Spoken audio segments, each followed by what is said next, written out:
ममता बनर्जी फिलहाल मुख्यमंत्री पद पर है और इस्तीफे के बाद ही नया सीएम शपथ ले सकता है। अब अगर ममता बनर्जी अपने जिद पर अड़ी रहती हैं और इस्तीफा नहीं देती हैं तो नई सरकार बनने का रास्ता कैसे साफ होगा, इस पर सस्पेंस खड़ा हो गया। अब जाहिर सी बात है कि इससे संवैधानिक संकट भी खड़ा होगा और सिर्फ इतना नहीं बल्कि केंद्र सरकार के साथ जबरदस्ती का टकराव भी शुरू हो जाएगा। लेकिन ममता बनर्जी भूल रही हैं कि संविधान में ही इससे निपटने का भी तरीका है। आपने चुनावी रैलियों में देखा होगा और इसीलिए आज जब मैं आया शो में तो संविधान की प्रति लेकर आया, क्योंकि यही संविधान की प्रति लेकर तमाम नेता विपक्ष के, चाहे राहुल गांधी हो, ममता बनर्जी हो, वो भर चुनावी रैलियों में लोगों के बीच जाकर कहे कि इसी संविधान को बचाने की लड़ाई हम लड़ रहे हैं। लेकिन इसी संविधान में बताया गया है कि मुख्यमंत्री की नियुक्ति कैसे होगी, चुनाव जीतने के बाद क्या होगा, हारने के बाद क्या होगा, सब कुछ इसमें लिखा हुआ है। लेकिन अब शायद यह संविधान की प्रति उनके दिमाग से उतर गई,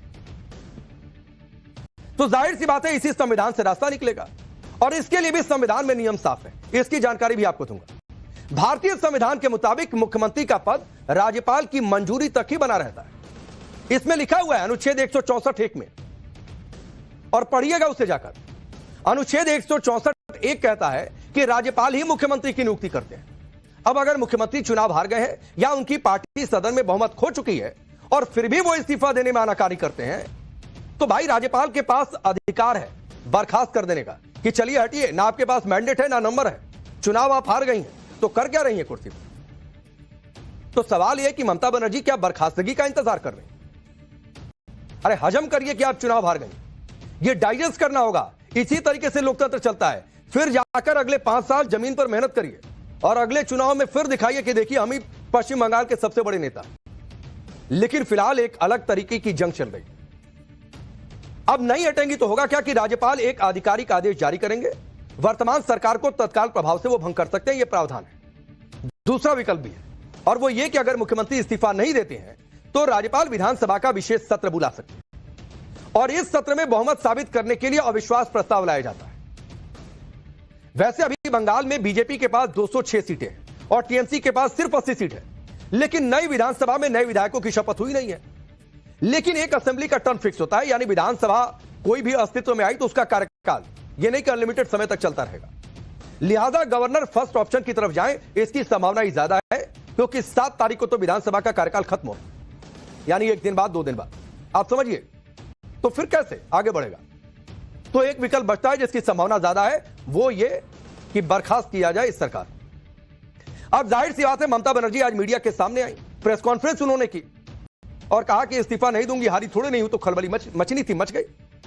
उधर ममता बनर्जी के हार से इंडी गठबंधन में भी खलबली मची है, क्योंकि कोई सोचा नहीं था कि ऐसे हारेंगी ममता बनर्जी। विपक्षी पार्टियों ने बंगाल में एक ऐसा सूबा था, यानी पूरे विपक्ष में बंगाली एक ऐसा सूबा था जहां ममता बनर्जी के किले की दीवारें बीजेपी भेद नहीं पा रही थी 2014 से लेकर अभी तक। और कई सारे नेता इस बात का जिक्र भी कर रहे कि इस बार क्या हो गया कि जीत गए।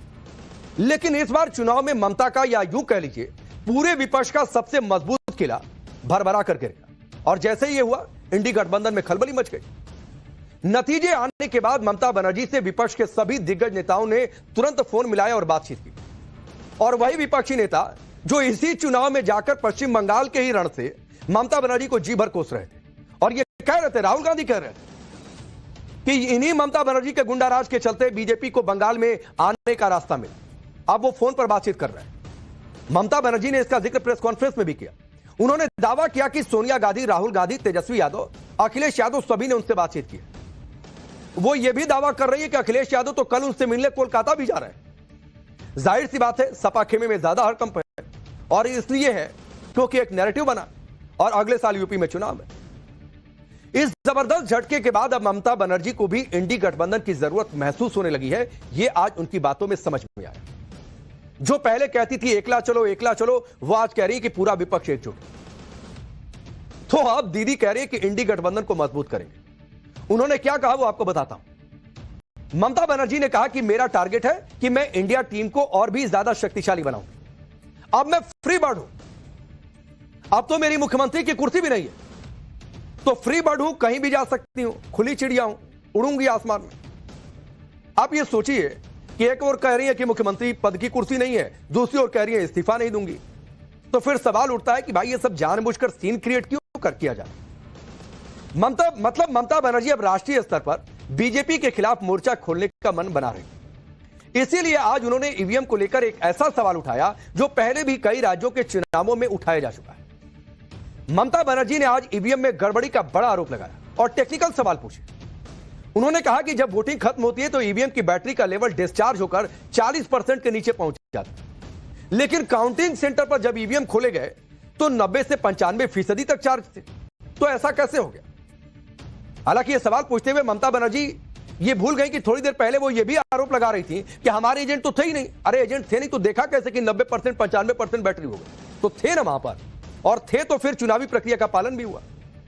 खैर आगे बढ़ते हैं। हरियाणा चुनाव में आपको याद होगा कि कांग्रेस नेता पवन खेड़ा ने भी यही सवाल उठाया। बैटरी का, ईवीएम की बैटरी कितने परसेंट चार्ज है जब काउंटिंग के लिए खोला गया, यह सवाल हरियाणा कांग्रेस के अध्यक्ष और कई कांग्रेस उम्मीदवारों ने भी यह सवाल उठाया। उनका कहना था कि पोलिंग खत्म होने के बाद भी ईवीएम 90 से 99% तक चार्ज थे। ऐसा कैसे हो सकता है जब वोटिंग के बाद ईवीएम को बंद करके रखा गया?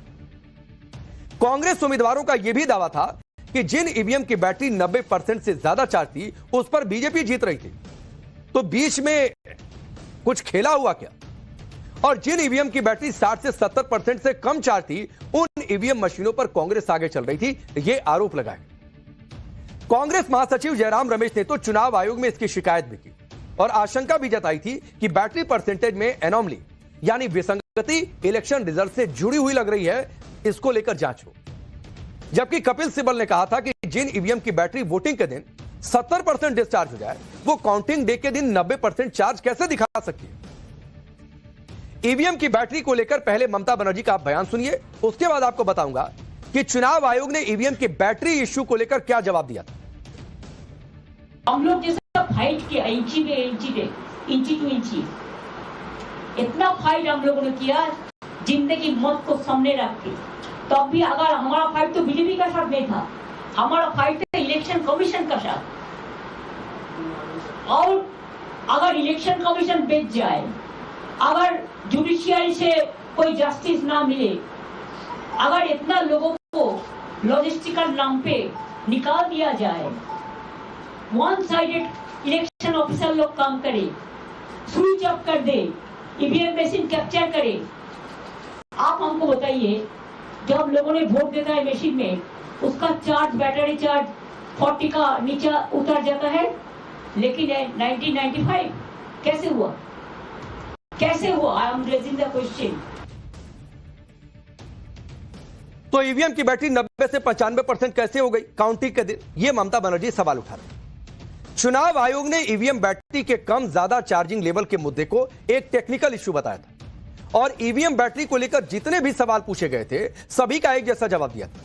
चुनाव आयोग ने क्या इस सवाल का पहले जवाब दिया था वो आपको बता देता हूं। चुनाव आयोग का यह कहना था कि ईवीएम की बैटरी का परसेंटेज डिस्प्ले वोल्टेज बेस्ड है। इसमें 7.4 वोल्ट से ऊपर चार्ज होने पर बैटरी लेवल 99% तक दिखता है, जबकि यह बैटरी की एग्जैक्ट रिमेनिंग लाइफ यानी बची हुई पावर क्षमता नहीं होती है।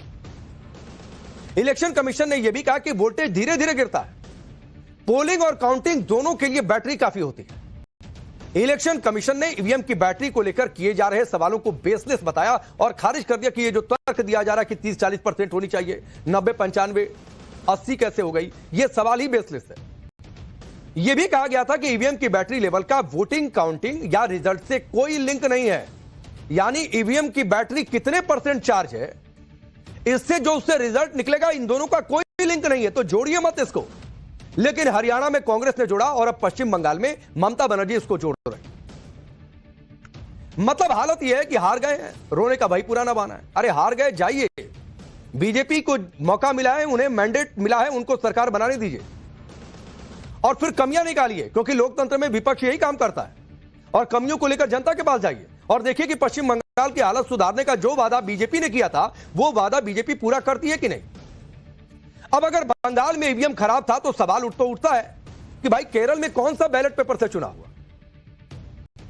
केरल में भी तो ईवीएम से चुनाव हुआ, वहां जीत गया तो ईवीएम ठीक है, वहां परसेंटेज भी ठीक है, वहां कोई बैटरी नहीं देखने गया कि ईवीएम में कितने परसेंट बैटरी वोटिंग डे के दिन थी और कितनी परसेंट बैटरी काउंटिंग डे के दिन थी। तुलना करते देखकर भी। सवाल तमिलनाडु को लेकर भी है कि भाई तमिलनाडु में क्या हुआ? लेकिन आप लॉजिक देखिए, तर्क देखिए, जहां इंडी गठबंधन हार गया वहां ईवीएम की बैटरी अधिक हो गई, मतलब बंगाल और असम वहीं ईवीएम में गड़बड़ी हुई है। तो भाई सवाल यह कि कौन सा लॉजिक है? और फिर सवाल तो यह भी है कि आप यहां पर पश्चिम बंगाल में कह रही हैं और कांग्रेस सपोर्ट भी कर रही है कि हम इस्तीफा नहीं देंगे। अब केरल में कांग्रेस को सरकार बनाना है, वहां पर पिनराई विजयन मुख्यमंत्री थे, वो भी कहें कि हम हारे नहीं हराए गए हैं। स्टालिन भी कहें कि हम हारे नहीं हराए गए हैं। तो बनाते रहिए अगली सरकार। केरल में तो कांग्रेस को सरकार बनाना है, जाइए बनाइए। पिनराई विजयन अगर कोई आइडिया दे दे कि आप भी ममता बनर्जी की लाइन पर चलिए तो। अब सवाल तो उठता है कि भाई पूरा विपक्ष पब्लिक को समझता क्या? बहाना भी ढूंढ कर लाओ तो कुछ ऐसा जिस पर लोग विश्वास करें, कुछ तर्क हो, कोई फैक्ट हो, आप सिंक कर सकें। यह नहीं कि सोकर उठे और कोई भी बहाना कर दिए। और यह भी एक बात समझना चाहिए कि एक कहावत फिर कहता हूं कि काठ की हांडी बार बार नहीं चढ़ती। तो ईवीएम का रोना नहीं चलेगा। चुनाव भी लड़ेंगे, जहां जीत गए वहां पर ईवीएम को एक्सेप्ट भी करेंगे, जहां हार गए वहां कहेंगे सारा विलेन ईवीएम है और सारा विलेन चुनाव आयोग है, चुनाव आयुक्त।